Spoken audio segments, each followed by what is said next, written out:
Hello, everybody, and welcome to the S&M show, the Sam and Ming show on the Smodco Internet Radio Network, broadcasting from the home of the comic book men, Jane Silent Bob's Secret Stash. Actually, in this morning. Actually, in this morning. In this morning. This morning show is actually this morning show. This morning. I know the vibe is all different though. Oh gosh. I feel like I just like it's like disaster over it here. It is. Yeah. You don't look like a disaster. You look very put together today. Put together. I haven't even showered yet. Yeah, but the hat. That's why I'm wearing a hat. It's like 70 degrees outside. I'm wearing like a winter hat. The hat. Well, the dude next to you seems to be very happy about it. I know. He's staring at me. I'm about to post a photo. Mike Zapsik brought in a skeleton. It's my boyfriend.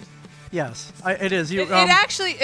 He looks very much like your boyfriend. Yeah, he does actually kind of look like my boyfriend. Looks like your boyfriend. You like skinny guys, real skinny guys. Skinny, hungry looking. This guy's skinny and hungry looking. Can't get any skinnier than that. I mean, and he's kind of pale. Obviously, he's a skeleton, so he kind of matches my boyfriend's skin tone a little bit. Your boyfriend is very white. My boyfriend does have more hair. He does. He's got very nice hair.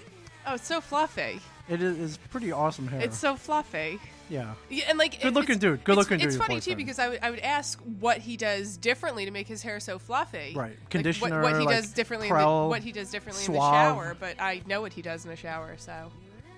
Oh. We can serve water. Do you know? We can serve water in our house. MQ's in love, everybody. MQ. He's a lovely we can serve water. Yeah. All right. When you're paying for that shit, you start using it. You guys do your own math. Good morning, everybody. This is a little morning wood for you. Little morning everybody. Wood. So wait, I just have a question. Mm-hmm. So we're sitting back at our table. Yes. We haven't been here. There are 4 markers on the table. There are. I assume that these are the markers that you use to sign things. So I'm going to assume that these 2 silver ones are Walt and Mike Zapsik.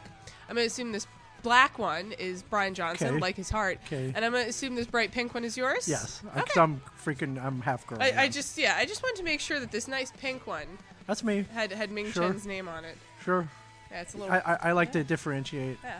Plus isn't there breast cancer awareness? Is it breast cancer awareness month still? I don't for a few more days. It should be. It's breast cancer awareness year. Yeah. Yes. Well, I support the. You love breasts. I do. I support the boobs. Support the breasts. Absolutely. So switch it up a little bit on you. This is the studio demo version of Courtney Loves Samantha. I like that one. It's pretty awesome. It's more like morning-esque. I think so, yeah. Yeah, it's a little more subtle. Yeah, I like it. I found it yesterday. Some of the lyrics are changed around. I like it. It's got a lot of like soul. Yeah, I feel for the morning that's what I want to wake up to. Yeah. Yeah. Plus, we were uploading the full version when this gets posted as a podcast. Yeah. You upload it to a service called SoundCloud. What SoundCloud does, though, is it analyzes the whole file to make sure you're not using copyrighted music. I guess we got caught a couple weeks ago, like after 20 episodes. Nice. So now we're still allowed to use it. You just got to kind of cut it right when I do the intro. Who contacted you?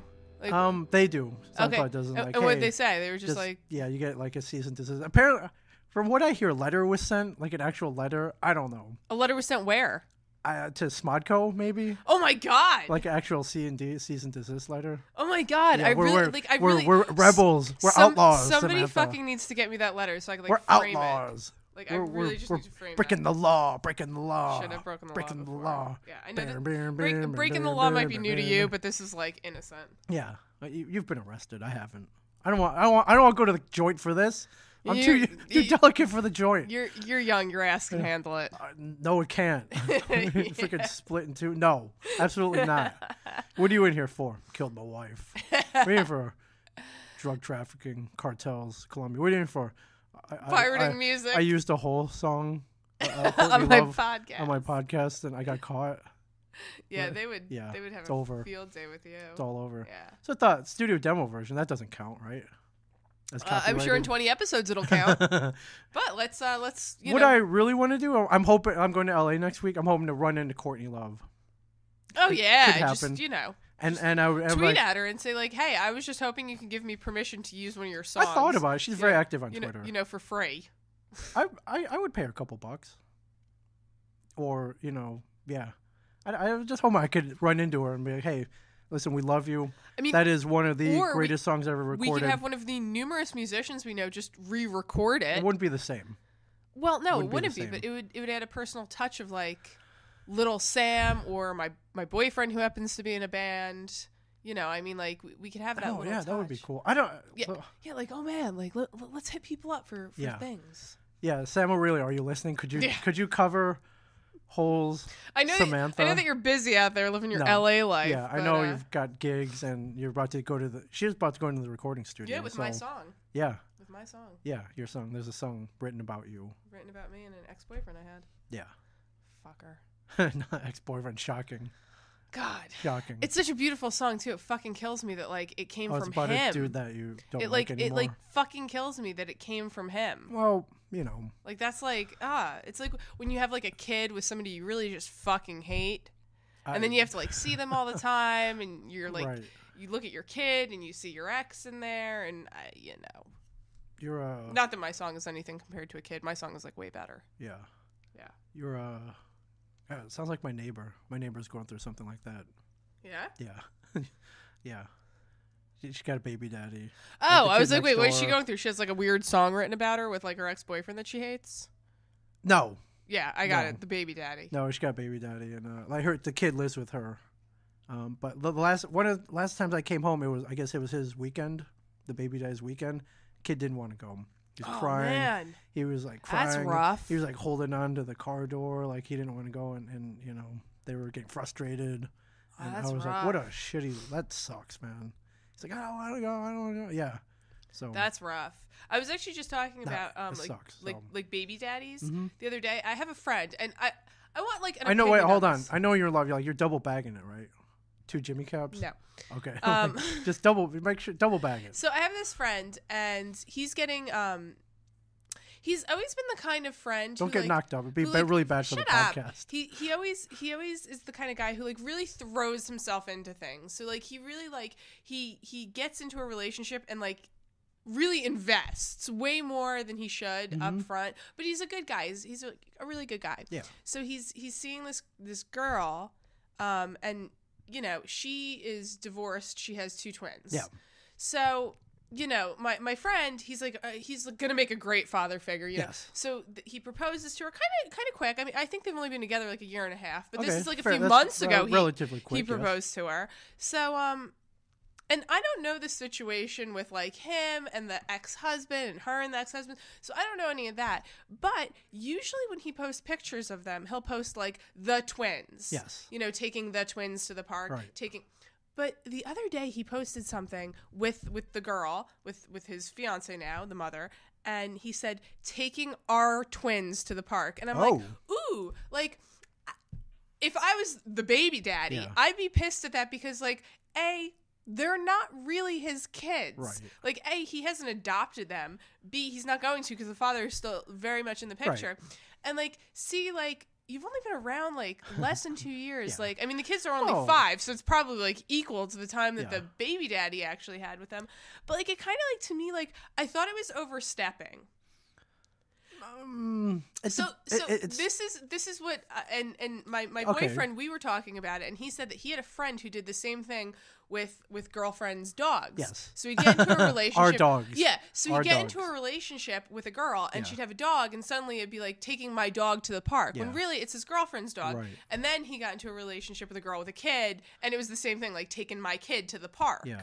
But like it's not your kid. It's not your dog. So what's the appropriate time? Does he have to legally adopt them? I don't Do they have know. to get married? Like, what are your technicalities? That's my question out there. Like when and my boyfriend said like, okay, so 10 years from now, if he's still married, he spent more time because obviously most women get majority custody. So he said obviously he spent more time in the house with the kids. Okay. As opposed to the baby daddy who sees them on weekends or, you know, like gets a week here and there. Yeah. So he's like, you know, is it okay then in 10 years if the kids call him dad? And I'm like, no, I don't think so. He's not their father. He's a father figure. I don't know. It's like kind of like a loop. And like a catch-22. I guess. I don't know. Don't you have family members that you call like uncle? He's not really your uncle. Your aunt and well, uncle. that's what I mean. Kind of like that. Yeah, I mean, like even just calling him by his name or calling him like Uncle So and So, however you're gonna say it. But I think that like him putting it on social media that like I'm taking my twins somewhere, I think like that sends the wrong message to the kids eventually. And like, it depends. I don't know. It depends. So, I mean, I guess there's like an inner monologue going on between all of them, but like it like really threw me back. Like I was like really sitting there, I was kind of floored by it. But like you said, he throws himself into things. He does. So he's like, involved. That's good. That's better than the opposite. Of exactly. Him That's what we came up to. Yeah. The kid now has a father figure who's a great father figure, right? And a dad and a real father, and a real dad who is a great father, like great father. Yeah. I know the dad. So like. And a mom. Yeah, and a mom. So 3 parents that are all caring. Right. So, I mean, we just came to the conclusion that, like, fuck it, the kids luckier than most people. Yeah, kids, you're going to have a hell of a Christmas. If they celebrate Christmas. They do. You're going to have a hell of a Christmas. They do. Yeah. So, all right. That's an interesting question. It was, like, eating away at me. And then when you said something about baby daddies, I was like, oh, my God, perfect time. Yeah. But perfect time. Just if you're not ready for kids, double bag that shit. That's my advice. Are we ready for kids, sir? I don't. People are gonna be listening to this thinking like I'm talking to you, when really I'm just talking to my boyfriend. Your boyfriend, the skeleton, Mr. Boner, right next to you. Skelly. Yes. Is he? Yeah. Skelly. Can you get it up? I don't think he has it. I think it fell off a long time ago. I mean, I'm looking, and I'm not seeing much. Yeah. There's not much testosterone in the room right now, but you know that coming in. It's true. Yeah. I'm probably the only one who has it here. Yeah. I mean, like I watched football last night. Did you watch football? Monday Night Football? Yeah. No, I didn't. Yeah, no, you didn't. What was I doing last night?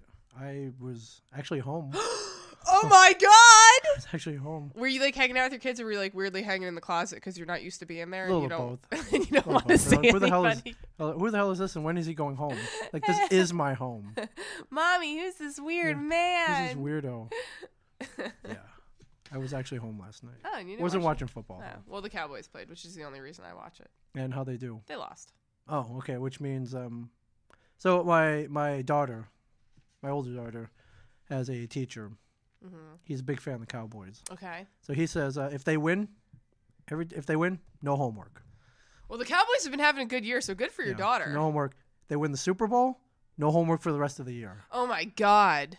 They have a sort of a shot. They actually have a really. What's good their record shot. right now? Do you remember? God, I think they've only lost like 2 games. Okay. Yeah, they're doing good, and they really shouldn't have lost last night. They fucked that game up so Romo's bad. still the QB? Well, interestingly enough, Romo went out halfway through the game. He got sacked, and he's had back problems, and the guy kind of like fucking pummeled his back. They ain't winning the Super Bowl as long as he's in the pocket. Well, it was funny too because I kept going back and forth between the game. Sorry. And I came back at the end. It was tied, and it went into overtime. And like the Cowboys just and he was back in for overtime, and he just fucks it up all over the place. You didn't have to even if it's not his fault, it's still his fault. Even when he's not QB. Remember, I don't know if you remember there was a playoff game a few years back, 09, 08 maybe, when he was the place kicker, and they were kicking a field goal, and he flubbed it, and he tried to run it in, and he belly flopped. It's like just a couple yards. It's like when they like do something great, it's like okay, the Cowboys are doing something great. But when they like lose a game, it's like the Cowboys really just fucked this shit up. They're good at that. God, like even though in their shiny new stadium. It's a beautiful stadium. They were showing like bits from the stadium at the commercial breaks, and like they have like a museum in there, and like the VIP boxes and like the owner's box. I was like, you gotta be fucking kidding me. These people have money to burn. I just hate it every single They're the freaking Cowboys. Oh. Money, cha-ching. Mm-hmm. Cha-ching. Jerry Jones and shit. America's team. Not mine. I'm glad I ain't from this country then. Except that I am. Well, so. it was funny too because my boyfriend's an Oakland Raiders fan. Oops. Really? And he's like there was actually like a serious debate on ESPN today about if the Oakland Raiders can go 0-16. Oh, it'd be great. I hate Al Davis. I was like, man, that is Al tough. Davis is deader than the skeleton next to you. That is tough. Have you seen 0-16? Have you seen Al Davis lately? No. He looks like he looked like he walked off the set of The Walking Dead. I can't believe it. And not as one of the survivors. I was gonna say, like, I saw him last season and he didn't look good. Oh God, I mean, I don't think he's ever looked good. Yeah, no. So I haven't seen him yet this year. I don't think he's ever looked good. Just fucking nose hanging off. Yeah. So welcome everybody. Welcome. The S&M show. You can tweet me at Ming Chen 37. And you can tweet me at the Zen Librarian, but I don't have a cell phone with me right now, what so happened? I won't be getting it. I left it at home. What's going on? Are you okay? Jesus fucking Christ! You've been like this. Okay, so this is my car trouble yesterday. Okay. This is why we're doing this in the morning. Yeah. So I was driving yesterday. I just for the record, I was all set up here. He was all set up. I was ready to go. I had candles lit. I had roses. You know, the wine was popped. That's not for me. It was for you, but anyways. So I've been having a lot of car trouble lately. Okay. I have to get a new rim for a rim that's dented. I have to get 2 new tires, so I'm getting that done tomorrow. You need hubcaps. I need hubcaps. It's just like fucking ridiculous. So I'm driving yesterday. I'm driving down a road, straight road, ups and downs, but nothing big. Mm-hmm. And I fucking hit the gas pedal, and the car, like, the RPMs go up, but the car doesn't accelerate anymore. Yeah, okay. So I'm like, uh-oh, something's wrong. Yeah. So I pull over. It happens to be, like, right before an intersection. Right. But, like, I was in the shoulder, clearly. Cop gets behind me. Fucking cops. And he starts, like, screaming at me, like, you can't park here. I'm like, do I look like I'm fucking parked? My hazards are on. I'm clearly a damsel in distress. So help me. I was like, my car, like, it won't go. Yeah. And he's like, well, because the car was still turned on. He goes, it looks fine to me. I was like, I didn't say it won't turn on. I said it won't fucking go. Like, so he's, like, yelling at me. And I was being a lot nicer to him, like, in the moment. Right. So before I know it, there are 5 cops there swarming around. So you look like a drug dealer. Yeah, like 5 fucking cops. I'm like, God, the car is, like, stopped at an intersection. Do we need all of Rumson police here? I don't think so. So, like, I really... That's awesome. You look like you just had, like, 2 pounds of weed. Yeah, and they all have these big fucking SUVs. So, like, I was so mad. Because, like, people are, like, you know, pointing at me, driving by, and I'm like, I didn't do anything. So, the guy gets in the car. He goes, I'm going to move the car out of the intersection into a driveway. Guy gets in the car works fine. So he gets out of the car and he goes, well, this car works fine. Clearly, there's something wrong with you. And I'm like, great. Now I'm on drugs or something. Like, awesome. Like, seriously? How quickly we got here. Wow. So, like, this sounds like a Brian Johnson story. This cop was a fucking douchebag. And let's not mention the town. I already did. Oh, we did. Okay, never mind. Well, there's like at least 5 cops that work there. Okay. I met them all yesterday. Yeah. 4 of them were really nice. Oh, yeah. So I get the car to the boyfriend's house, and him and the dad are so it looking drives. at it. You were able to get it home. Drives. It's fine. So it drives. So him and the dad goes for a drive around the block in it, you know, in the neighborhood. Nothing. It's fine. Clearly, I'm like fucking crazy. So his dad's like, maybe you slipped the car into neutral, and I'm like, I definitely did not. Yeah. But whatever. So we figure we checked like the grounding on the battery because on Ford Fiestas sometimes that's a problem. Yes. And after researching yesterday, apparently Ford Fiestas are the worst car in the world. So it's like, why didn't you tell me this before I bought the car? Right. So well, I mean, I bought it new. So like I'm like one of those iPhone users that gets the new iPhone and doesn't think there's going to be a problem, and then 3 weeks later it's bent in an L because I put it in my pocket. Right. So I'm driving home. Yeah. And I get to the Rickety Bridge going into Hartshorn. I know where the Rickety Bridge. Yes. Okay. Well, I don't know if everybody calls it that. No. I'm just saying. Just a statement. It's not. I didn't say this sarcastically. Whoa. Calm down. I just like cool. I call it the Rickety Bridge. Yeah. No. Cool. Yeah, the Rickety Bridge. Yeah. Whenever I say that, people are like, "Oh yeah, I know exactly what you're talking about," and I'm like, "It's if you're going to Brian Johnson's house, you drive over the Rickety Bridge. Exactly. That's your point of reference right there.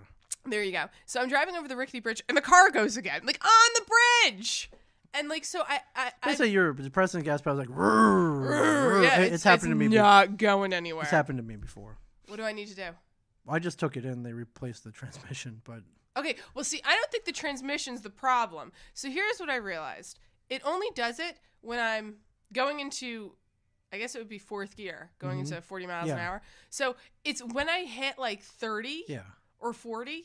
Rather, if I take my foot off the gas, I coast, it slips, and it won't lock in. So I think I need transmission fluid. Okay. Any auto experts out there? Chime in. So I mean, it's going to Union. It's going to Union tomorrow to get fixed with the rims and this and that. But so my boyfriend is like, well, let's just buy transmission fluid and put it in. Okay, fine. We'll pull out that little dipstick. We'll check the trans fluid. We'll open the cap, put it in. Okay.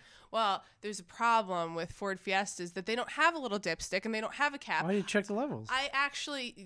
I need to go physically to a trained like mechanic to do this because they have to take something apart for me to get in this. This is the same as Ford Fiestas have this interesting no gas cap thing where the metal, there's 2 prongs on the side of my gas cap, and when you put like a metal gas tube in there, it opens and allows you to put gas in the car, which is... Sounds very sexual. It is a little bit, which is all well and good. Which is all well and good, except if my car needs gas and, like, say it's like Hurricane Sandy, right. which, like, oh man, I happen to live through that, and I needed to get gas in my car. Oh, you have a plastic tube? Oh man, it's a plastic tube. Yeah. So I had to sit out there for 45 minutes with like 2 fucking forks. Are you serious? Yeah, in the middle of the night. Gas? Yeah, if a cop had driven by, it looked like I was siphoning gas from myself. Yes. So, like, needless to say, this is like a PSA. Don't fucking buy a Ford Fiesta. They suck. Okay. God. We're supposed to use this podcast to promote brands, so they send us free shit. Well, there goes your Ford. At Ford, you suck. There goes your Fiesta. Like, God. Did I tell you the story how this season when we shot Comic Book Man, we were gonna do kind of like a crossover, I guess, or more of a promotion with Honda. No, you didn't tell me this. Where I think we were gonna go somewhere. We were going to something like a con or something, and Brian Johnson was going to kill a lot of innocent females, and you were going to see how many you could stick in the back. No, that's not really a promotion. That's more of a crime, 1st-degree murder. True. That's a felony. I think they call it. I think it's just called murder. And they wanted to do a promotion where it's like, hey guys, we're going to the con. Let's go in my new Honda Fit. Like it was gonna be me doing it, and they're gonna have a Fit, like a Honda Fit. Honda Fit is a car. I know you own it, and we all drive in there, and they show the car, and it was kind of like a built-in commercial. Yeah. And why didn't you do it? Somebody nixed it. They're like, we're like, dude, I don't know. Somebody nixed it. Just and before you think, man, that's lame, man. There's no need for that. I think Brian Quinn, like they've done stuff like that. Okay, well, I was going to say, I mean, they do it in The Walking Dead all the time. Oh yeah, with the whatever fucking car they have the second season. Yeah, Hyundai. Yeah, they like whoosh, pull in and really like spotlight like, on that. Shane and Andrea boned in a Honda. Was it green? Was it like green? Like it was like a seafoam green. Yeah, it was a seafoam. It was almost like they boned in the driver's seat. In the gangrene car. Hot. I'm so glad they're both dead. I'm sure you are. Spoiler alert. Yeah, season 2 is sorry. They're both dead. Did you watch The Walking Dead from this week? I did. Oh, the rest of that story was so Brian jokingly told Walt that when we did this, they were going to give me the car. I was going to get the car. Yeah. As part of the promotion. Yeah. And Walt got really mad. He was like, "What the fuck? Why does he get a car? If he gets a car, all of us should get a car. This is bullshit. Why does he get a car? He's not special. Why should he get a car? Just because? Why does Ming get everything? Why? I want a car too. Why does he get a car?" So yeah, he apparently got really mad. That's what I heard. He got mad. Aww. But in the end, we didn't do it. So there you go. He didn't have to worry about not getting. Plus, I already have a Honda Fit. So yeah, I love it. I would have loved that too, though.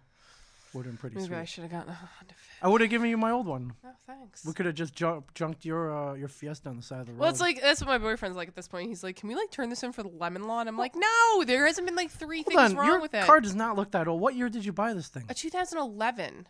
3 years? Wait, that's when I bought my car. Yeah. Well, like the thing is, and I mean, there's like a fucking recall on. Have you been? There's been like 5 recalls on that car so far, like different parts that I have to like bring in. Have you brought it in? Yeah. Okay. There's one that is for the transmission. Okay. Not for the problem I'm having with it. It's for a clutch shutter. Sure. Which means before I step on the gas or when I take my foot off, it like shudders a little bit. And it's funny too because that's actually the one thing I don't want to change. I like it when my car does that. I don't know why. It's so bad. It's done it since the day I got it. That's why everything else is falling apart. Hell yeah. You like flaws, do you? Just little flaws. I fucking love flaws. All right. So did you watch The Walking Dead this week? I did. They're killing it. No spoilers. You should be watching though. You should be watching. I am watching. Not you, but our audience. All you kids out there should be watching. Yeah.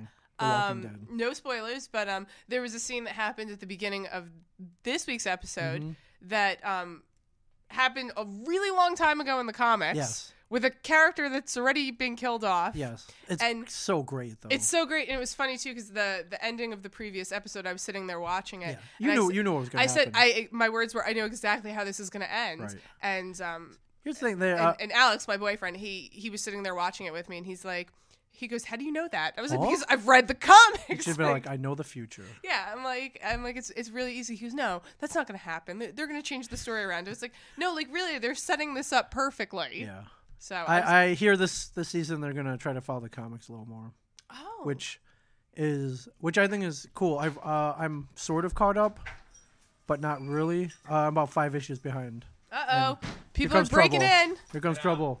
Here's trouble. Mike Zapsik, everybody. Mike Zapsik in the house. I like this boyfriend you brought me. Yes. She's in love. Dick. Yes. Dick. Yes. Why are you a dick? I didn't we did a Secret Stash podcast. Oh my God, that Secret Stash is inflammatory. I forgot to invite him. No, forgot? Yes. I didn't invite him. Wait, you didn't invite him to a Secret Stash podcast? Yes. He works here. All right. Okay, here. Jump in. Jump in, Mike Zapsik. All right. Let me hold on. Hold on. Let me rebut. Oh man. Let me rebut. You rebut. Let me rebut. Holy shit. Hold on. Let me pull down my pants and rebut. Terrible. So Seriously, not only that, he attacked my style of clothing. yes, I did. What's wrong with his style of clothing? Well, nothing. I'm not. Ming, just because everybody picks on you doesn't mean you pick on this guy. You don't pick on this guy. You pick on Brian Johnson. Nope. Everyone's fair game here. Everyone's fair game here, including you, Samantha Q. Samantha. Yes. Jump in. No, I'm not jumping in. All right, he's not jumping in. One word for that man. Yes. Oh. One word. Lick spittle. Lick spittle. What era is that from, Mike? Is that a 30s term? All right, here's the deal. Tell him Steve Dave needed me to record a 2-hour podcast, a phone podcast, here on a Sunday afternoon. So, well, it was a phone call for their Halloween episode. Yes. Right now. Yes. You don't want a podcast with me anymore. I always want a podcast right here. now. No, absolutely. You don't want a podcast with No. me anymore? That's not how he meant it. That's not how he meant it. No, he meant it. I want to podcast you until the day I die. My hand up here. My hand up here. So they were doing a phone-in for their. What era? What era is that from? So they were doing a 2-hour phone call for their Halloween episode. Walt wanted me to set it up. He said, "Can you make a special trip here on Sunday? We're doing it on Sunday. It's the only day that Q could get here." And I'm like, "All right, I'll do it if, in exchange, you have to stick around and do the Secret Stash companion podcast because we needed Brian Quinn. He did the stand-up episode. Yeah. So it was kind of a quid pro quo kind of deal.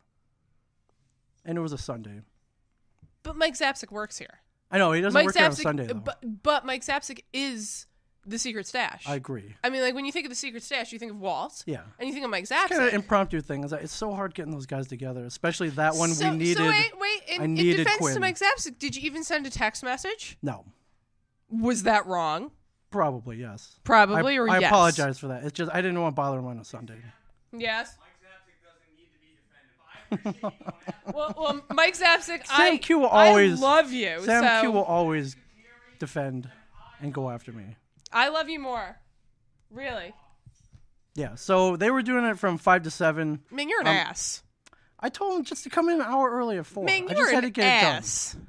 Thank you. Like, you are an ass. Thank you, Sam. I'm just saying. Thank you. I'm just saying. So that's my defense. Yeah, well, it's a shitty defense. Hey, all I cared about was getting the episode recorded. That's it. Well, you should care about your friends more.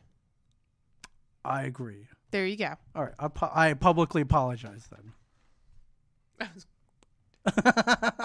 you love it when you fuck up. Yeah, I love it when you. Well, that's why Sam. That's why you have 4 seasons of a TV show. Yeah. Well. Yeah. Yeah. Yeah. Yes. So all right, Walking Dead, thumbs up. Can you believe there's only 3 episodes in? I know. I'm actually really enjoying every episode, which is weird because I usually just really hate that show. You hate everything. No, I do. I'm actually a really nasty, pessimistic person. Everything. I feel like Carl hasn't been like as annoying as he usually is. I mean, maybe because he's like older now and he's got to like man up because he's got the sister. The thing that like I want to know about the baby. Yes. I mean, besides last night's episode where Baby she Judith does actually cry for a few seconds, that kid never makes noise. Now, please, like, like what world? No, I've had 2 kids. Yeah, no chance. Yeah, like there's no chance that kid would be quiet. Like as soon as a baby is born in the zombie apocalypse, like you got to off it because it's always going to give away your position. Yes. Of course, I agree. That was totally mean. I'm talking about killing children, but no, but you're absolutely right. Like, From a tactical standpoint, like, you just don't have kids during the zombie apocalypse, you know, like. Okay. Yeah. Well, technically, they didn't. I think she was pregnant She got knocked up before this all happened. Yeah, well. I believe. Well, Lori shouldn't have been such a damn No, slut. wait. Is that true? No, she got knocked up on the show. I remember the episode. Right, they were, but like, did fucking she... in the bushes. Right. Okay. Yeah, because she came out that she was pregnant in season 2. We had all of season 1 that we had to get through with her. But in the timeline, how much time had passed? Probably a lot. That's a good question. Yeah. Yeah. At least more than 2 weeks. Okay. Yeah, no. 100%. Right. So, I'm actually enjoying it. I did not watch Comic Book Men from this past week. I keep forgetting the DVR and then I go to sleep. Can't you... There's a thing, it's called the season pass, where it automatically I just watch it, like, on it demand. Yeah, no, okay. like, I just forget you to have put a it on. You have this invention called a DVR, though? Yeah, I do. And I always forget to, like, DVR shows that are really important to me. Like, I haven't DVR'd one episode of Gotham. Like, I keep forgetting to. Okay. Which is, like, a telltale sign that I'm just Season actually pass, bro. hating it. Season pass. Like, I hate most of the characters on that show. So, needless to say, I haven't recorded it, and I generally don't go back and watch it. Okay. Your show, on the other hand, I haven't recorded it, but usually, like, 2 days later when I'm off, I'll, like, sit down, go on demand, and watch it. All along right. with Better other, late than never. Along with other shows that, like, I used to watch, yes, but I don't watch anymore. So, like, if I'm, like, home... and it's like a day where I'm not going and doing anything, like I'll catch up on shows that I don't DVR but I do watch, and I'll be like, oh, well, I'm going to watch an episode of Criminal Minds because I spent 7 seasons watching it. I should really just finish this season out. Right. But I'll like catch one here and there. Okay. So I haven't seen this hysterical episode where you're telling horrible superhero jokes. They weren't horrible. I got robbed. I was going to say I'm not going to spoil. No spoilers. I'm not going to spoil no it for spoilers. you, and I'm not going to spoil it for anybody. Okay. But you told me some of the jokes that you asked me for some jokes, and you told me some of the jokes that you were going to tell, and none of them were funny. So just because you don't get the joke doesn't mean they're not funny. No, I got all the jokes. The funniest one was that Invisible Man and Wonder Woman one that you couldn't tell. That's an old joke. I wasn't going to tell that one. But it's so good. It's not that good. It's so good. It's good if you're in 6th grade, maybe. But otherwise. I mean, as far as superhero ones go, I heard a really good joke this week. I was telling it Do you remember it? It's on my phone. Which you don't have. How can you forget your phone? I don't know. I didn't feel like turning around. You know what? I actually just wanted. I just kind of wanted to unplug from the world this morning, and I'm like more plugged in than anything right now. You're surrounded by electronics. But I got my boyfriend. You do, and yeah, he'll never let you down. He'll never let you down. I think he might. I think he might. So. They all do, Samantha. So what do we got this week? The key. Well, I wanted to talk about not your car. Not my car. We already talked about that. No, but you've been smoking the hookah though. Yeah, I've been smoking the hookah. You bought a hookah. I did. It was my boyfriend's birthday this week. Why did you buy a hookah? I've smoked a hookah before. He's smoked a hookah before. I don't really let him. It's not that I don't let him smoke, but I kind of explained that I hate cigarettes, which he used to smoke. Yes. So he doesn't smoke cigarettes anymore. So this is kind of my way of saying, go ahead, smoke in front of me. It's okay. As long as is it classier? Why not cigarettes? It's definitely classier. Okay. It's like an experience. It's not as portable as cigarettes. No, and that's like the thing. You kind of can't do it everywhere. No. It's more of an experience. Which sticking with the gifts we give each other like experience gifts. Yes, that sounded bad. No, it didn't. It sounds good. I say your boyfriend, girlfriend, or you're married, like the greatest gifts, don't cost anything. Well, it's not even that they if don't you know what cost. I mean. Well, yes, you know what I mean. Yes, I know that, but if it's not even that they don't like. Yeah, I gotcha. I gotcha. Sex, yeah. got it. I should have dressed up in like a fucking box and popped out in the kitchen. But a box? Yeah, like that's hot. Or like a cake. A box, cardboard box. So anyway, side up. The whole idea behind this Fragile, birthday was I didn't know what to get him. Okay. I got him this and I told you this weird we have a fencing institute in Red Bank, and him and I have always talked about how we want to go fencing. I know exactly where the fencing institute is. Yeah, exactly. Is. So I was like, fuck it, I'm gonna get him lessons so that we can go fencing. Yeah. And that was it. Instead of going out and spending a lot of money on a dinner, we made a pizza together, like from scratch. It's on your Twitter feed. If you want to see and it was delicious. And we are always talking about a hookah. And a few weeks ago, we were in Philly, and we stopped by like a store that was selling hookahs. And the guy was like, "Oh, I want like $150 for this hookah," and I'm like, "That's fucking ridiculous. Yeah. Like, no sorry, like no way." So we have like so about did you go to Hookahs R Us? Hookahs R Us. We have like about 1,000 head shops in Red Bank. So I went to one of them. So what I liked, I figured, you know what, like fuck it, like let's get a hookah and smoke occasionally. And it was funny because I posted a picture last night and somebody was like, "Oh man, like I didn't know you wheeze the nugs." And I'm like, "Dude, it's a fucking hookah." Like wheeze the nugs? Yeah, and he like hashtagged Is that what it's like called? bong life or no, that's for like smoking weed. Oh, and he okay, like okay, hashtag okay. like bong life, and I'm like, asshole, do you know the difference between a fucking hookah and a bong? Because looking at it, I don't put fucking foil and like a tube on my bong. Like that's. But you could though, right? You could smoke weed out of a hookah, but it's kind of a waste. Okay, you're Like, probably burning too much. Yeah, I don't know. like, any, It would just be like a waste of money and a waste of weed, and So I mean, like a hookah is made for like casually smoking flavored tobacco, and it kind of puts you in like a zen feeling, like when you're doing it. Yeah. Like I mean, the whole basis behind hookahs were people used to smoke opium out of them. Right. And then, I mean, it's like a culture. Like, you sit around a table. There's, like, a whole thing to it. Like, the hookah's the highest thing on the table. And it's, away. And, it's just, it's a beautiful experience, actually. So, But it was just funny when he said that. I was like, dude, like, do you know the difference between a fucking hookah and a bong? Please. That's weak. But, so how was it? It's good. Have you ever been to a hookah bar? No, there actually are a few that I was looking at going to before I actually decided to just buy the damn hookah. I'm like, well, why don't we go to like a hookah bar and just try it out? There's one in Edison that used to get terrible reviews, but apparently it's been taken over by new ownership. Okay. But it's like beautiful. It's got all like the seats, man, the cushions. I want it to look there.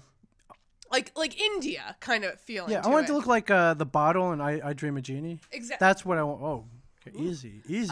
Exactly. So that place kind of looks like it, but the thing is, they also have like a DJ and a dance floor. Yes. So I'm like, I don't know if I can get down with my Zen hookah self with like a little like going on in the background and like people having sex on the dance floor. Like, I don't know if I'm necessarily down with that. Like maybe when I was like 22, 23, yes. I'm like 30 years old almost now. I'm not really down on that. No, I agree. It should be there's another place in Eatontown, I believe, or like Old Bridge that has great reviews. Apparently, like their hookah is the best and this and that. But like when you look at pictures of the place, like it looks like a fucking diner. Like it's a bunch of like it's a table with like chairs around it. Yeah. What was that? Sorry, I was trying to pull up some like Zen music. Wow. For this. Like the hookah. Like. Yeah, I went to a hookah bar in Austin. Okay. I didn't smoke. I don't smoke anything. Why? So I mean, it's not going to kill you to do it once. I'm like totally peer pressuring you right now. No. It's not like immoral or anything. I just like the whole act of smoking. I've never been really attracted to. Okay. But it was called like the Persian Cowboy or something. No, wait, is that what it? Hang on, let me look it up. That's like amazing, actually. It was called something like the Arabian Cowboy, something like that. That's like amazing, actually. It was cool. It wasn't I Dream of Jeannie. Was it like a guy that maybe looks like Arabian with like a cowboy hat riding? I don't even know if it had like a magic carpet, like a fucking rodeo, because that would be the best logo I could think of. I don't even know if it had a logo. I think it just had a cheap sign. It's like amazing. Yeah, you would have liked it. Yeah. It was cool. It would BYOB, bring your own beer in there. Yeah, if we ever... That's what I did. I drank. I mean, like I said, the place in Old Bridge is clearly a better place to go to, but it's like really just like folding tables and chairs, like it kind of looks tacky. The place, like if you saw pictures of this place, Fire and Ice in Edison, like it's gorgeous inside, but like I just don't know if I want to be there for that whole club atmosphere. Like I just want to go to like a hookah lounge. Like I don't want to go to a fucking... I don't want to go to a fucking club. Right. Well, now you got your own. So yeah, now we have our own. So you bought a hookah? I bought the hookah. He went and bought the tobacco. The tobacco, because he was telling me about how there's different types and this and that, and this one's better than the other, and going like fruity and citrus is better than going like with a flavor like mint chocolate or something. Yes. So I was just like, fuck it, I'm just gonna buy him the hookah and he can go buy whatever tobacco he wants. So you could buy flavors. Yeah. So he got pina colada for himself. And do they taste like? Oh yeah. Okay. We did pina colada was a little more subtle, but we did strawberry margarita last night. This is some shit you'd be into, like a strawberry margarita. Yeah, it sounds like it's something I should check out. And we just kind of sit around. We were watching The Walking Dead, smoking the hookah, and I was like, "This is a night." Yes. Like this is what. Should have sat around watching Comic Book Man and smoking the hookah, but that's okay. Here, wait. Let's rewind. Okay, yes. We were sitting around watching comic book men. Yes. And smoking. But no, it's like a, that's why I don't remember anything. Yeah, that's why I don't remember. But like you kind of like, even though it's just flavored tobacco, you kind of get like a nice zen feeling. Like it puts you in a mood. What's this place called?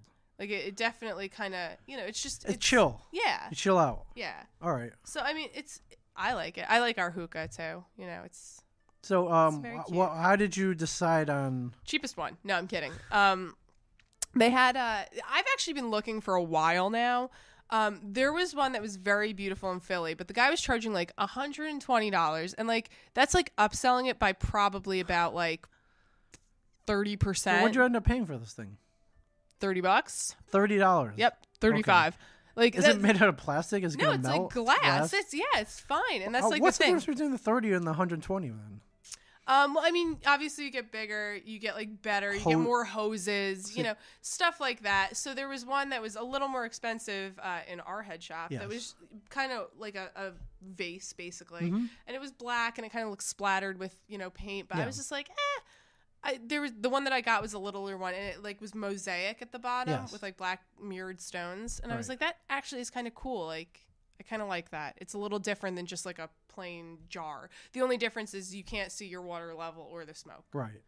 Okay. I think it's kind of important, but not really. You figured it out though. Yeah. All right. So yeah, it works.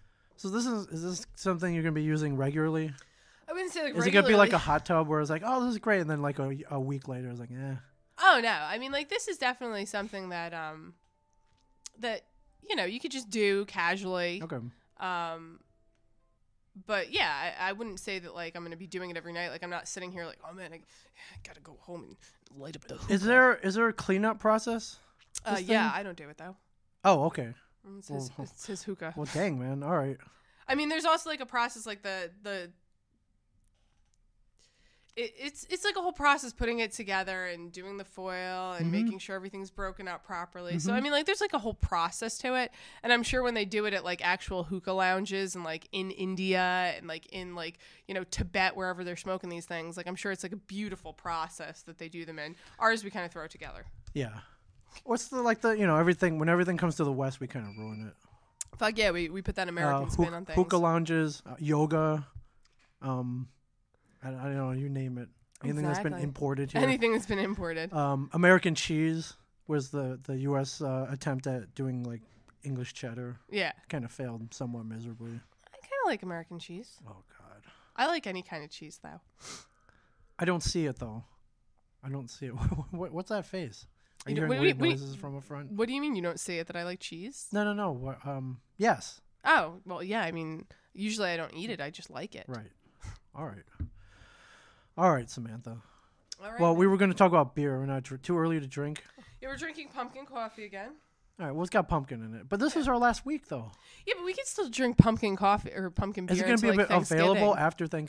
Yeah, it'll be here until like Thanksgiving, until like the Christmas beers start coming out, and then I have my eyes set on Christmas beers. Really nice gingerbread beer. Christmas beers. Yeah. What's an example of a Christmas beer? Mad Elf. Oh, the Southern Tier Mad Elf. Is that Southern Tier make that? Trogs makes Mad Elf. What is Southern Tier makes one too? It's called. Sure. Oh, it's called like Xmas or something. Yeah, something like that. There's one Merry Monks. Isn't Mad Elf like 12% alcohol yeah, by it volume? fucks you up. There's Scaldus Noel. Scaldus Noel is 13% alcohol.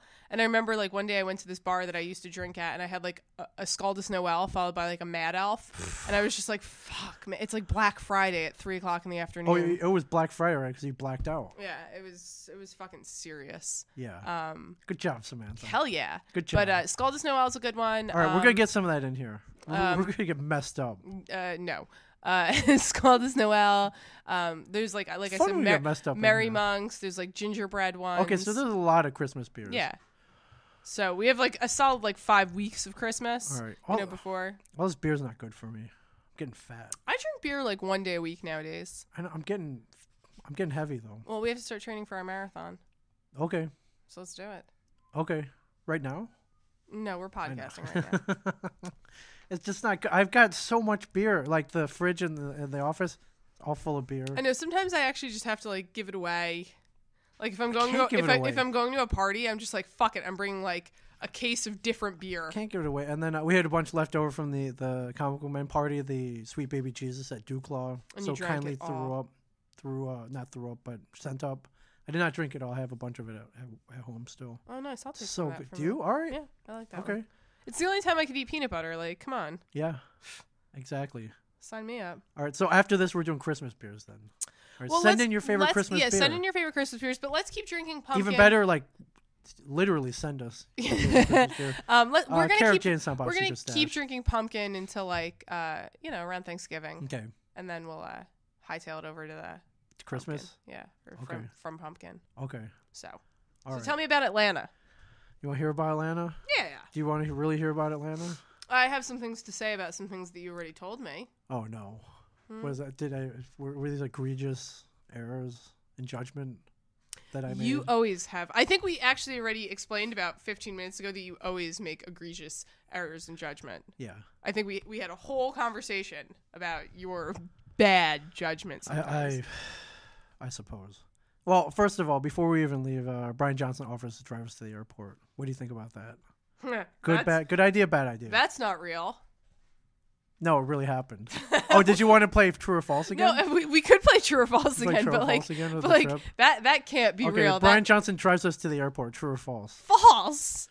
Brian Johnson could barely even get in a car to get himself to the airport. You would think that, right? So he's gonna fucking drive? Like hell no. It happened. Oh Jesus. It happened. He told us a week before. Well, it was usually is like Brian Johnson going for sainthood or something? Turning over a new leaf. Like what is that? Turning over a new leaf. This Brian Johnson. I like it. I like the new Brian Johnson. The new BJ. Yes, I love the new BJ. Okay. I love the new BJ. Okay. He says Ming likes a new BJ. Week before we leave, he says, "Don't worry about it. Right? I'll drive us up." I'm like, what? Now I have a question. Yes. When he was driving everybody, it was you, Mike, and him. Yes. And his girlfriend Suzanne came too to drive the car back home. Okay, so 4 of us. So in the car. Were you in the trunk? I was not in the trunk. I had my own. I sat up front. No, wait, I didn't. I sat in the back. But you weren't in the trunk. Wait, did I sit up front? I can't remember. Yeah, you got too much going on. So I was in the car. So Brian Johnson offered to drive, but he didn't offer to put you in the trunk. No, why do I have to go in the trunk? There was a seat for me. Okay. Just 4 of us. Just making sure. Now I felt bad as I have a huge bag. Like I bring all the stuff that we bring 8x10 stills and stuff. Looked like it was, and I was packed for a week because I was actually gonna be out there for a week. So I put my bag in the trunk, and there's no more room left. So they're like, sorry. So Mike had to put his bag like on the bitch seat in the back. Mm-hmm. Yeah. At first it was kind of like you might have to carry it on your lap, but not just put it in the bitch seat. Put it in the bitch seat. Yes, okay. The bag. I felt bad. I took up the whole trunk. Well, because you're selfish. Yeah, but he did. He came. He got us up there. Now before we drove up there, he sends me a text though on my way there. My wife's driving me to the store, our meeting point. Okay. I get a text on my phone 5 minutes before we're supposed to meet from Brian. Which says, "I'm not going to make it." Did you flip out? Yes, I flipped out. My heart, stomach, and my face dropped. Yep. We've seen it before. Yep. Numerous times. Yeah. I asked him, I was like, you're not making it to the airport, you're not making it the trip altogether. And then he texts back, I'm just fucking with you. See you in 5 minutes. I like this Brian Johnson. I like it too, actually. I like it. What is do we know the cause of this change? I don't know. Okay.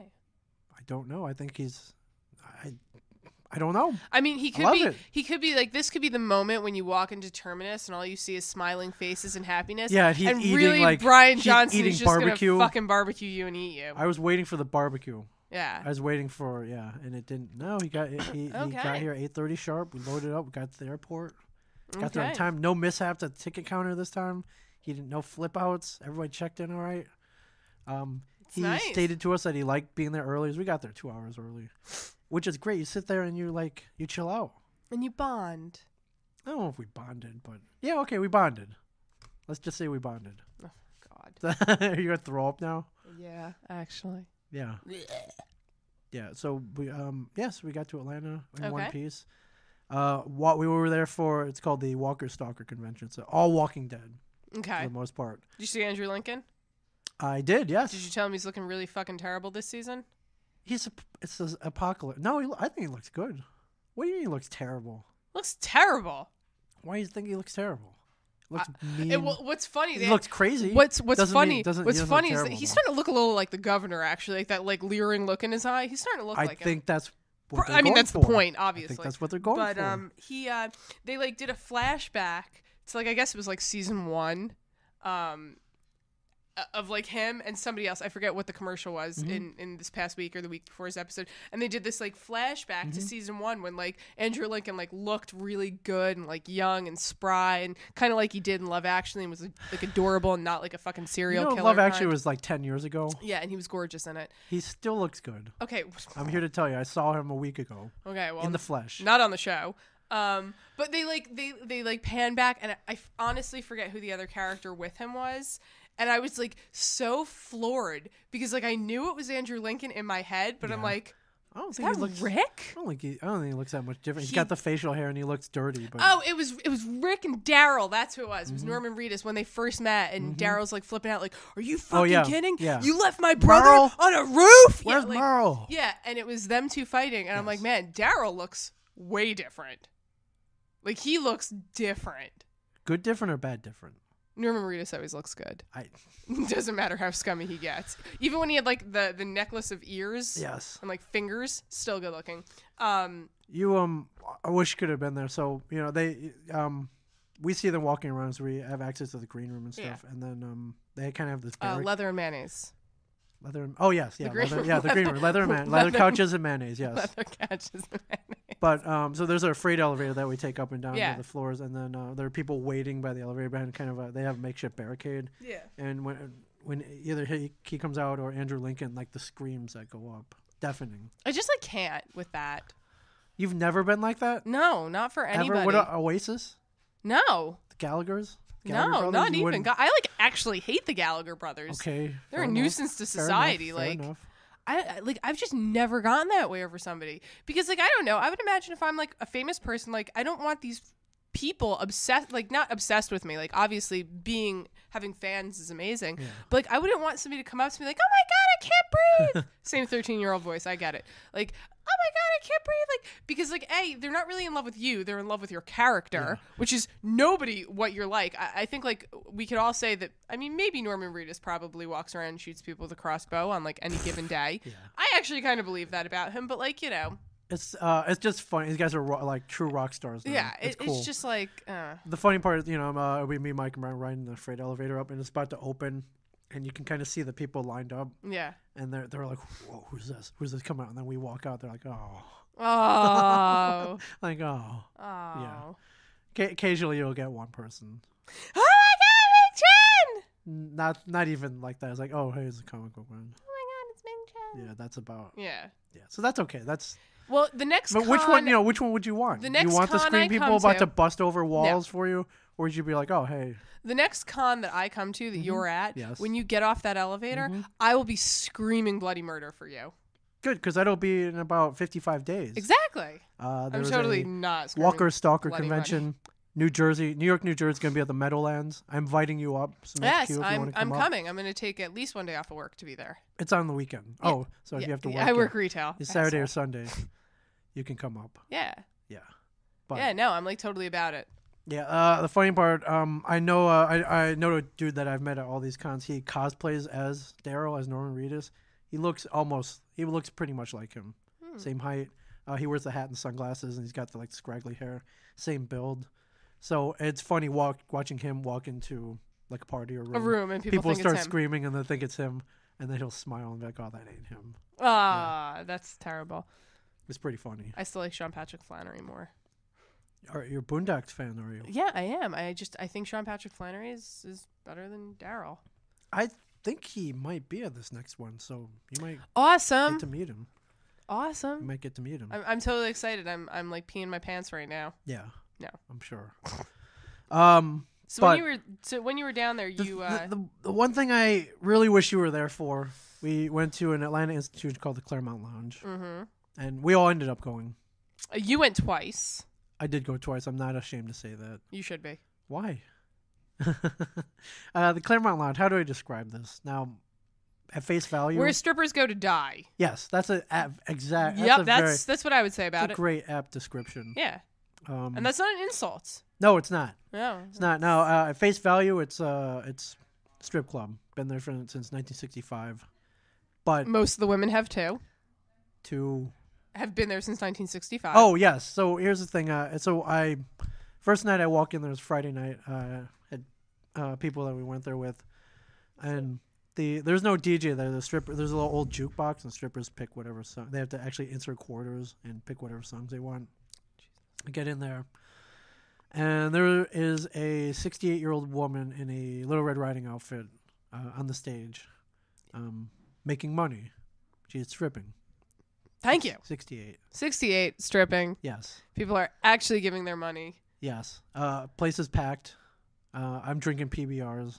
Obviously, the classiest. And I'm having a great time. The ladies who work there, average age I heard is 53. But it's not like a grandma joint, though. It's not. There are ladies there of all shapes and sizes. They're not, usually. Have you been to a? No. Okay, you've only seen one on TV. So here's the thing. I get. You would.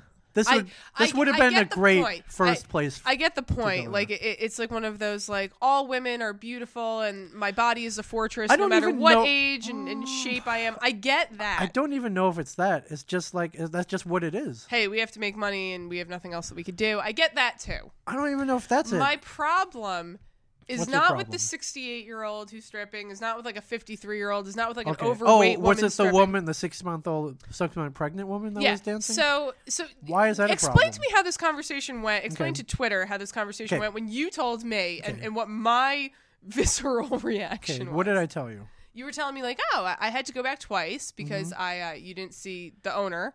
There's like the main star, Blondie. Her name is Blondie. She's a African American woman who can crush beer cans between her breasts. Yes, boobs. Mm-hmm. But then you said, but I did get to see. Yes. What did I see? Oh, a 68-year-old? No. The pregnant woman. Oh yeah. And you just say it like you would have said it to me on the street. But I did get to see the 6-month pregnant woman. Yes. I didn't catch her name though. Oh, I'm so sorry. Did you catch the name of her unborn child that was growing within her when men were throwing money at her? I did not. You don't throw money at this place. You hand it. It's yeah. Well, here, picture this. It's a horseshoe. I got it. It's a horseshoe bar. It's a little geriatric. Horseshoe shaped bar, and then there's 2 bartenders, and the stage is behind them. So if you want to give them money, you got to kind of lean over like this. Okay.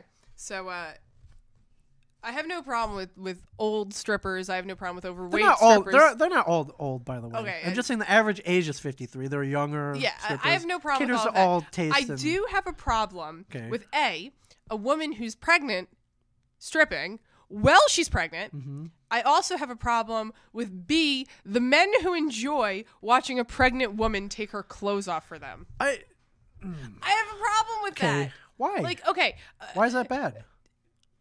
It's just childbirth. It's just weird. Childbirth is very expensive. You've seen we do not get free health care in this country.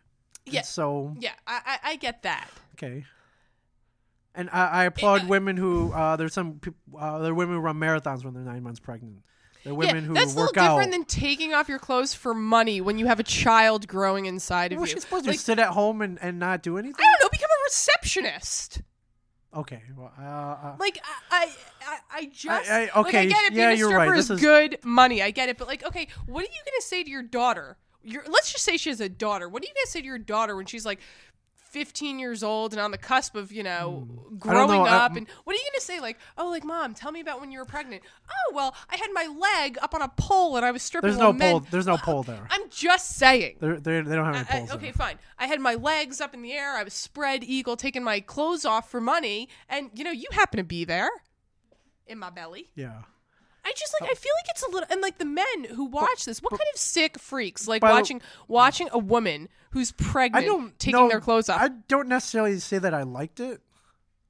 So I think you might have. I didn't. I'm not. That's not really my thing. I know there's some dudes into that. That's not me. I just if she wants to do it, I guess my only knock is in Atlanta you're allowed to smoke in the bars and restaurants, and that's not really like a conducive environment for an unborn child. No, I would say a strip club is not a conducive environment for a newborn. Well, not a strip club. And like, you know what's even actually worse about this factoid is that after the kid's born, that kid's pretty much going to grow up in the back room while his mom is out stripping on the stage, and that is a true story. I didn't see them, but apparently there's a mother-daughter working at the Claremont. Oh, Jesus! So. Is that like Ocean's 11 where he's like, Charlene, how's your mom? And she goes, ask her yourself. She's going to be on stage in 5 minutes. Yes. Like, come on. Like the family that strips together stays together. Come on. Yes. Come on. That's like American values at its absolute worst. I don't want anyone out there who's never been there thinking this is just some kind of run-of-the-mill strip club. It's not. I get it. It's completely different. It doesn't make it okay. I think I described it like, all right, I got in there. In the first 3 minutes, like, wow, this is weird, maybe funny even. You kind of laugh for 3 minutes. And then you're kind of like, you know what? This place is cool.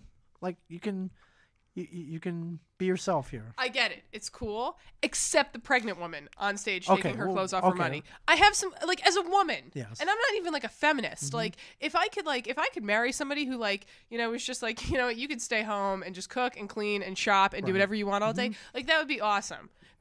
Because then I wouldn't have to go to work. I could, you know, fully become like an artist and dedicate my days to taking pictures and drawing very things. small percentage of people get to do that. Exactly. But if like I found a husband who was just like, hey, like you don't have to work, but like, you know, I love a meal when I get home because I like to cook. I would love to do that. So I'm not that feminist who's like, I need to be out there supporting myself. Yes. But like stripping when you're pregnant is just wrong. Okay. It's wrong. Right. And like watching it makes you a bad person. All right, I'm a bad. Tisk tisk. I'm a very bad. Tisk tisk. Man, well, what should I have done? Left left and then come back after she was. Did you give her money? No. Did you give any of them money? Yes. I support strippers. No, it's like what are you gonna do? Be a welcher? Be a freaking cheapskate? No, who'd you give money to? The 68-year-old. Okay. Blondie. I tossed a couple bucks at Blondie. And by tossed, you mean handed?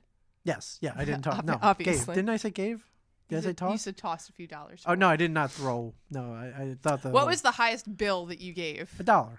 Cheapskate. It's a $1 kind of joint. These old women are working their way through Medicare. Now you're mad at me for supporting them. And there's a woman there named Barbie. The first night I went there. One of the people from our crew, named Sarah, it was her birthday, so I bought her a couple dances, and I was talking to the couple of strippers who danced with her. One of them went by the name Barbie. She had cool tats all over her. So I talked to her, tried to get some history. It's like, you know, how long you been working here? It's like, oh, off and on for 20 years. And she told me her age. I didn't ask her age. That's rude, but she told me she was 37. Okay. And she was like, she's probably the coolest person there. She's cool. She goes by the name Barbie Valentine. I thought she was cool. I handed her a couple bucks when she was on stage. Barbie Valentine. Got a few singles from Ming Chen. Yeah, which I later found out we're following each other on Instagram now. Oh man. Yeah. I'll show. She. Awesome. Just check out Ming Chen's Instagram. You can follow followers. You can follow her along Barbie Valentine. Barbie Valentine. Follow her. She probably has. You can follow her along on Instagram. She does a lot of pinup too, which is cool. So she's 37, not 57. And not pregnant. Not 87. Was not pregnant. Not awesome. Pregnant. Well, I have no problem. Really cool. I have no problem with Bobby Valentine. Really, really cool girl. So, and big shout out to Portia, the 68-year-old. Oh, Portia's her name. Awesome. Yeah. Well, later on, I started doing. I read an article about the lounge. A writer. She used to work for CNN. Went there and spent off and on 3 years getting research, and she wrote a book. Okay. And she basically kind of documented the backstories of some of the dancers there. So you give more of a human element. Oh, cool. I have no problem with this place. I would love to go there. But if there's any pregnant woman dancing on stage, I got some serious problems. I think you would have just enjoyed hanging out there. Oh, no, probably. The strippers are more of a backdrop, if anything. Oh, I'm sure they appreciate being called that. This is their livelihood. Not a backdrop, but they're just. I don't know if they would be the main focus. I'd say the main focus is actually the whole place as a whole, Claremont Lounge. So, I think. So when you pull up there, there's a place. It's the Claremont Hotel. It's been there since like 1932 or something. It used to be awesome. Now, not so much. You pull up there are no lights on. The sign is dim. Windows are all broken out. Look, it's abandoned. The Claremont Lounge is in the basement of this place. Okay. So you pull up there and you get out. And you're like, if it's your first time there, you're like, where am I? And if it's me taking you, you're like, Ming's gonna friggin' kill me. Yes. Yeah. Got it. It looks like, yeah. And to get to Claremont, there's this. It's like this weird kind of off kilter gate and a set of uneven stairs that go down. So, not the environment, not the most inviting maybe place. Okay. And I think you would have questioned. Yeah, probably going in there. Probably. But there is a big sign that says Claremont Lounge, and there are two very crudely drawn like ladies on the sign. Okay. It's on. Did you? It was on my feed. I don't know if you saw the picture. I watched all your pictures of. Can you picture the you taking pictures with numerous hot girls? No, there weren't that many. I didn't picture. Oh no, not from there. I just mean from the whole con. No, I didn't post that many. Just you and I've been women. Trying to cut back on that. Women galore. But here's the sign. Have you? Yeah, I remember that. Claremont Lounge, and yeah. So so the first night I went with another group. I had to go back because Mike and Brian didn't go that night. They wanted to go the next night. So of course I had to go. Of course. Yeah, and Brian, we even got Brian out though. Got Brian out, and he was able to stomach it for maybe an hour and a half before he got so disgusted. He's like, all right, I've had enough. Yeah, well, see you guys later. That's one thing Brian and I have in common. It was probably right when the pregnant woman popped up on stage. Possibly. Yeah. I don't know if she was there that night. Yeah. The night he was there. Maybe she was at Lamaze class being responsible. Right. Yeah. Or at or the general like child rearing classes. Yeah. How to change a diaper, how to feed a kid. Yeah. You know. Right. Something. But so I think you would have been there with me till 3 a.m. though. Probably not. You don't drink PBR though. No, I don't drink PBR. Okay. Did they have like a cheap red wine? I don't think they had any wine. They had liquor though. Oh, awesome. Yeah. So thank you, Claremont Lounge, for 2 nights of extreme entertainment. Yep. I will be back. Yeah, you will. I will be back. Just so we go from the debauchery to something beautiful happened at this con. Yes. Something beautiful and extremely beautiful and miraculous, and we should probably spend more time talking about that than you watching pregnant strippers. But let's just briefly touch on what happened. Now, usually when we go to con, we have a panel where we get up on stage. People come and see us tell jokes and be funny and make fun of each other. Try and tell jokes and try and be funny. Now we had a special occasion at this one. Our very own Michael Zapsik, who hates you currently. Yes. Yes. Water under the bridge. Hates you. Yes. Thanks. You're not encouraging this, by the way. Mike Zapsik was asked if he would renew a couple's vows. Yes, the couple renewal actually, of a vow. The couple actually was talking to me on Twitter and said, like, they're fans of you. Yeah, well, I guess they're fans of us. All right, I would say us. Well, thank you guys. And he was saying that that he was going to have, and he told me before the con and then after. Yes. He said he was going to have Mike Zapsik renew. Yeah. Wedding vows, and obviously we'll let Mike talk about that if he ever chooses to podcast with you again. Yes, which looks slim, but and nobody blames him. Stop. But don't encourage. But don't encourage. That's a beautiful thing. Yes, like renewing your wedding vows, yes. You know, and having somebody do it like that. That's a beautiful thing. It is, and we did it on stage in full view of the whole con. Did like everyone clap? Yes. Aw. Now this is Mike Zapp's method. Now he said, "I'm going to renew your vows. I'm going to do it the right way." He got ordained. He's an ordained minister now. He can marry you and your boyfriend. That's amazing. Legally. That's Legally. amazing. We could do it here in the store. It'd be beautiful. I don't know if I want to go that far. We could podcast it. I definitely don't want to go that far. I'm just saying. I don't even want like guests at my wedding, let alone like Twitter followers at my wedding. Okay, well, like when I get married, like. I want no one there. It's like that scene in Runaway Bride where he has to like bring her to the courthouse or like do it. Richard Gere, Julia Roberts. I remember where they like do it in like on a hill where no one's around and no one can like peek out and watch them. Right. Yeah, that's the way I'm gonna need to get married. Like me, my husband, one person as a witness, whoever's ordaining us. Okay, all right. Anyways, so he went out. He got ordained. He got a card. He is now the Reverend Mike Zapsik of the minister. I don't know what the official title is. So we did our panel right at the end. We brought the happy couple up. And they were already married. They were renewing. They're renewing. And yes, I actually have this on. I GoPro'd all of this. We have this on audio, video. Which you'll have to post eventually. Post up. If Mike Zapsik ever. Very beautiful ceremony. Yeah, It was great. And it was Marshall and the wife's name Ming doesn't remember, and I don't have my phone to look it up. So, but that's like a huge congratulations. Yeah, Marshall and your lovely bride. Yeah, a huge congratulations to you. That's actually really beautiful to me. I thought it was cool. Got some cool photos. Yeah, too. that's like actually just really beautiful to me. People in like a world where so many people are getting divorced and marriages aren't working and people are fighting, and get your vows renewed. Yeah, get your vows renewed somewhere by the comic book man. That like you're both by Mike Zapsik. Yeah, so that like at a Walking Dead convention. That like to me is just like, hey, if we could do it, we could do it. Let's do it. Yeah, she had a little flower bouquet made out of comic books. Oh, that's adorable. Which was cool. That's like really cute. It gave me like bad flashbacks though. Remember when I got married to Mike, the Sue Storm Reed Richards scene? I had a little comic book flower bouquet there. I don't know where Walt found this thing, but he found it. He got it. God. Yeah.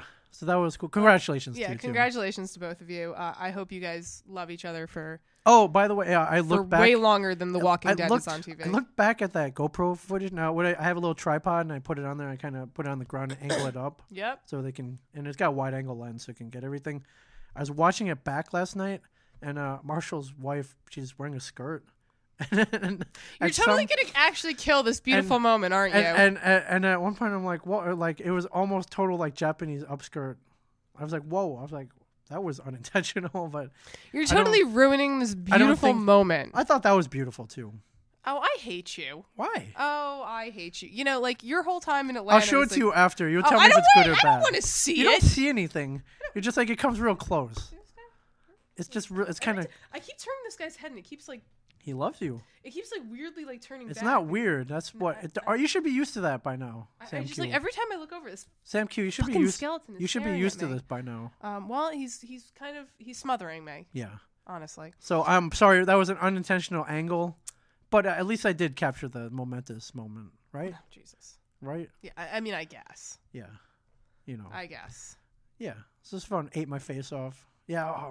Tell me about this burger too. I want to make sure we get to that before time's up. There's a place out in Atlanta. It's called Holman and Finch, and they're known for what's called the 10 o'clock burger. Now at 10 p.m. every night, they release a special burger. They only do 24 of them. So you like have to be there. Yes. Now the key is to get there early and reserve the burger. Okay. So that's what I saw this on TV. I saw this on. So Anthony Bourdain does a show called The Layover, where he shows you all the cool places to eat and hang out within they can get to in 48 hours. Yeah. And I saw this. I was like, this is cool. I wonder if it's worth it. So on my last night there, I went over to Holman and Finch. I got there. The key there is to get early. You reserve the burger, but if you get there early and reserve, you can't leave. Yeah. They take your credit card and they hold it. And if you take it back, you're off the list. You're off the list. Yeah. So what time did you get there? I got there about 8:45. Okay. So what number was your burger? I don't know. I want to say I was like number 10. Okay. So I got there fairly early. Of course, on my way there, I was like, oh my God, I'm not gonna get one. I was fretting. Yeah. Got there early enough. So I had to wait there an hour and 15 minutes. Which isn't bad. And what do you do at a bar? You drink. That's what I did. I drank. Exactly. I drank. I sampled Atlanta's finest local brewers.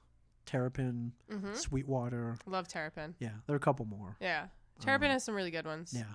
And then they had, I guess they're known for kind of taking an animal like a cow and using every part.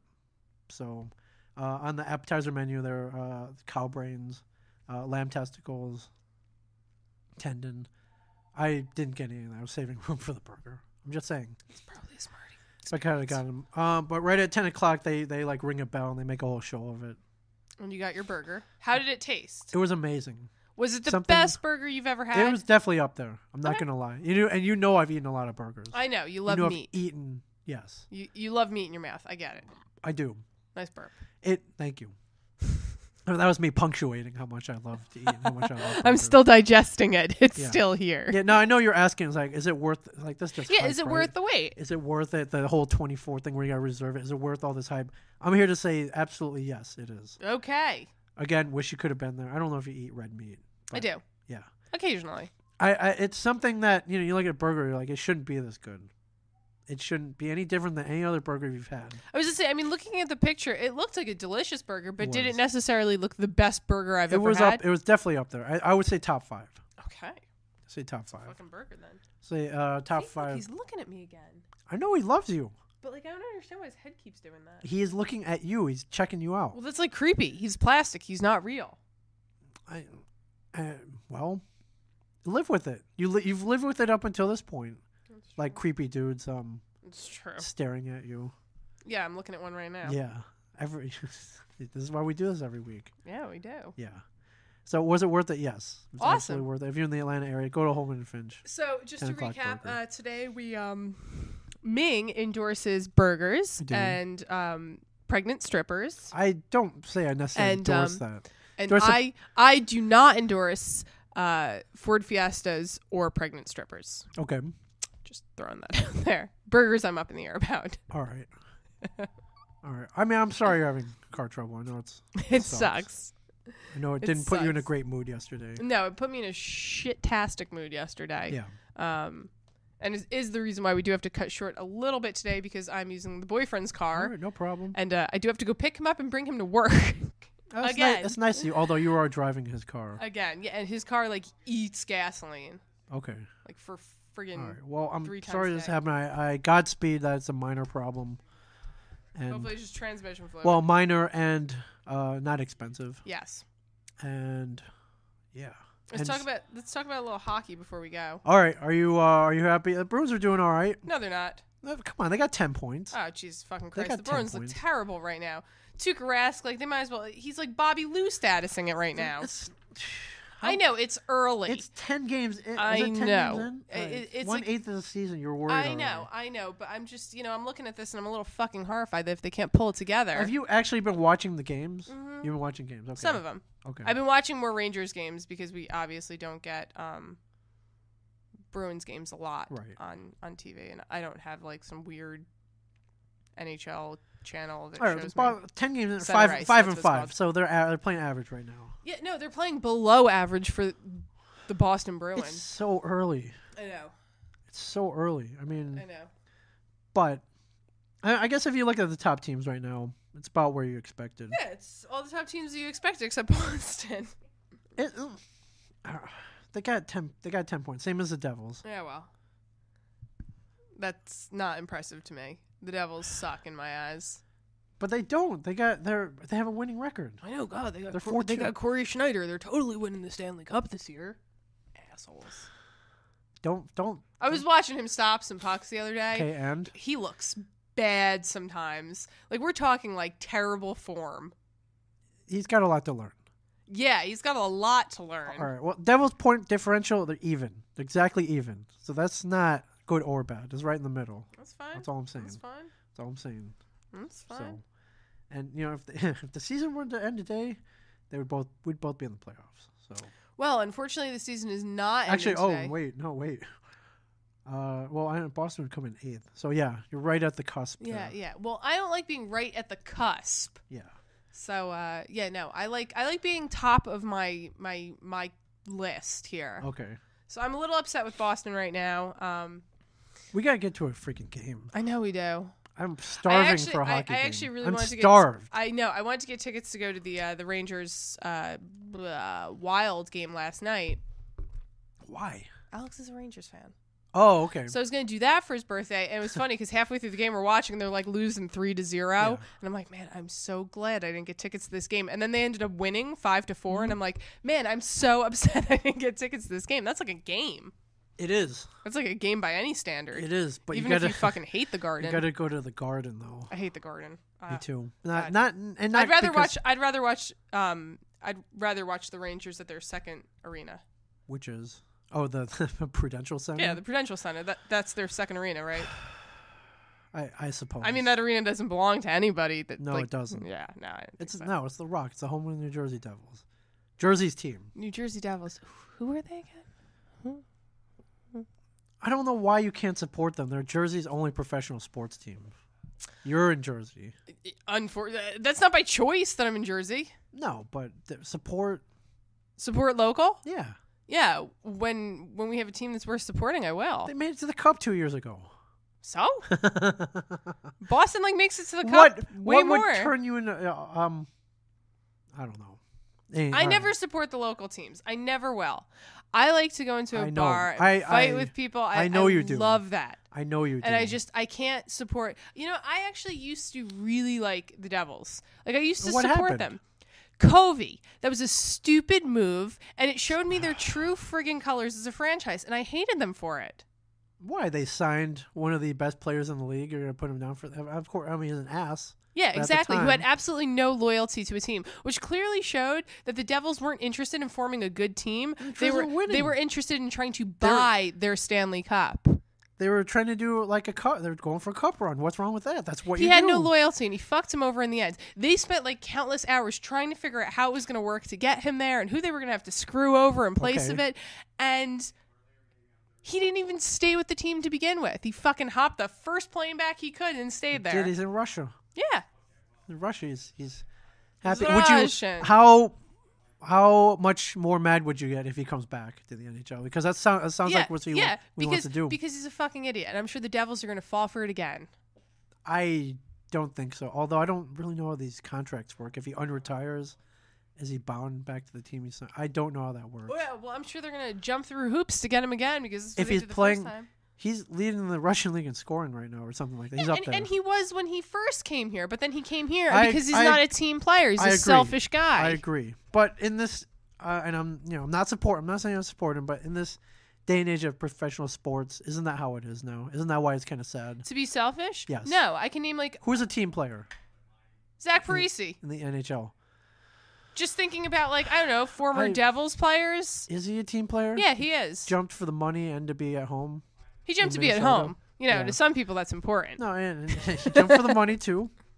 Jumped for the money, of course. And I'm not begrudging him that.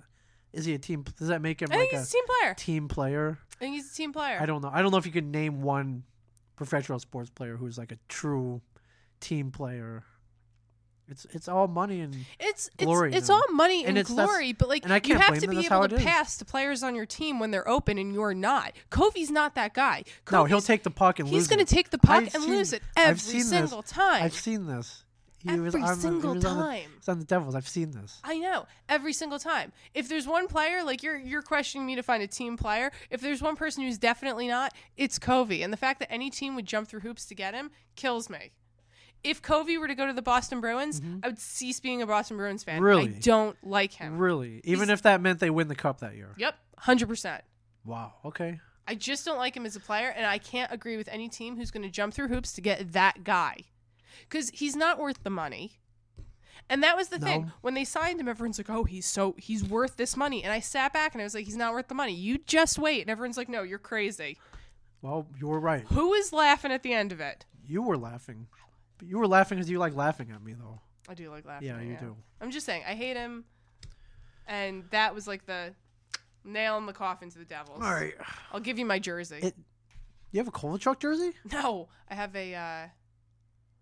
probably a Brodeur jersey. Oh, okay. I fucking hate him. I have a Kovalchuk jersey. Make you wear it. Burn it.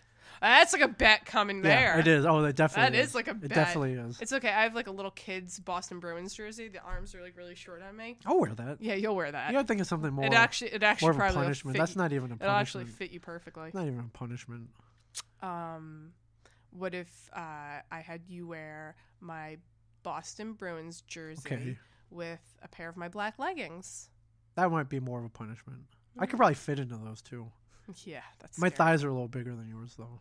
I hope you don't like those. I'm just getting. He's staring at me again. Out. He likes you. The skeleton. He likes you.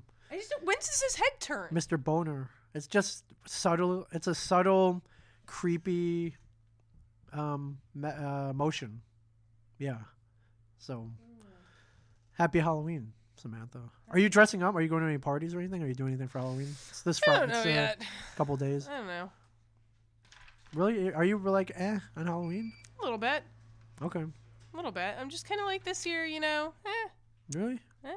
Well, have you been more enthusiastic in the past? Yeah. Halloween's one of my favorite holidays, actually. I really like going all 9. Do you do this sexy costume? Have you done it? Yeah, I've done sexy costumes, but really, usually what? I mean, you done like the Alice in Wonderland or the Bumblebee? I never tried the fairy, the cat. The sexy cat. Oh God. Is that a yes? No, you just know too many of them. I always try, like, if I'm gonna do like a sexy costume, like I don't like buying a costume. Ever since I was a kid, I've always made my own costumes. Okay. So like a few years ago, I went as like the devil, and what I did was I bought like, these sexy like knee-high boots, where it with like black leggings and like this red corset top. Okay, that's so that's cool. like like it's like classy sexy. Yes. And then I wore like a devil mask. Right. That was like one of those Venetian devil masks. Yeah, you were way too covered. Like that's the thing though. Yeah, like I'm not gonna do sexy and like I'm gonna be a sexy mouse and wear underwear and stick a tail out my ass. I'm not that girl. Oh. Okay. Because I'm not an idiot. My IQ is a lot higher than that. Is it an IQ thing? No, it's like a self-awareness. I don't know. It's just like you're confident in yourself. Yeah, exactly. I'm totally confident in myself. I'm also confident that I don't have to wear like a sexy kitten outfit to be adorable. I'll applaud that. I'll applaud that. When I'm 6 months pregnant, you're not going to find me on a stripper's pole. I'll applaud that. I'm just saying that there are girls who do that. I don't begrudge that either. Hey, if you want to go out and be like a sexy kitten, that's awesome. But why don't you search your brain for something that's a little more in depth than a sexy kitten? Such as? I don't know. I saw like a really good like sexy Mario. Like that's a little more. Oh yeah, sexy Mario is a little better than sexy Ken. Yeah. Why don't you just go as sexy Ming Chen? How do you do that? I actually don't know. Yeah. I did tell you about the Walt Flanagan female cosplayer. Yeah, I mean that was awesome. That was awesome. And like that's the thing awesome. though. Like she was wearing pants. She was wearing a shirt. Like she was making herself look cute without exposing her tits and ass. Walt Flanagan. Yeah. That's like the best thing ever. It was probably one of the best costumes I've ever seen. Yeah. So I just, I don't think people need to like throw out their junk to get like love. I don't know. I just, Okay. I There's a way to look sexy and a way to look classy. Okay. You look classy every other day. It's Halloween, for God's sake. I gotta go home and shower. I'm feeling not classy right now. All right. Well, thanks for coming down on a morning. On a morning, I know. Appreciate it. You bought me a coffee. You got me a boyfriend. Yes. This Friday, if you're West Coast, if you're in the LA area, come see me, Mike Zapsik, Brian Johnson, with special guests Rob Bruce at Stanley's Kamikaze at the LA Convention Center. Friday, October 31st, Saturday, November 1st, Sunday, November 2nd.